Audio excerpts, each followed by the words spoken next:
তো আজকে যে শ্রীকৃষ্ণের জন্মাষ্টমী, তো জন্মাষ্টমী উপলক্ষে দেখো এত সুন্দর একটা মন্দির উদ্বোধন করা হয়েছে।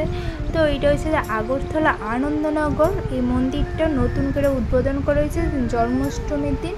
তো দেখো এদিকে গোপাল ঠাকুরের যা ছোট্টবেলা সব কিছু কাহিনী আছে, মানে সব কিছু এদিকে বানানো আছে। তো মন্দিরটা তো আমার কাছে খুব ভালো লাগছে। তো কি আগরতলা আনন্দনগর থেকে আমার ভিডিওটা দেখতেছো, তো অবশ্যই তো কমেন্ট করে রাখো। আর চলো সবটা মন্দির আমরা সিনেমাটিক শর্ট করে চলো দেখি।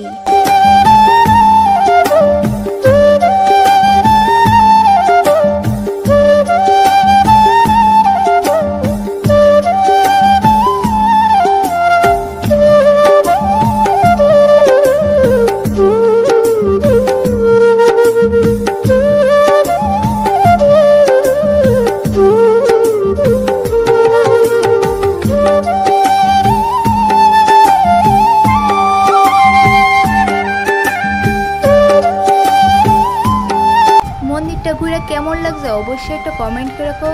আমি তো মন্দিরটা ঘুরে সবটা দেখা লেছে, তো তোমরা দেখার ইচ্ছা থাকলে অবশ্যই এসে তাড়াতাড়ি এসে দেখা যাও মন্দিরটা, খুব সুন্দর মন্দিরটা।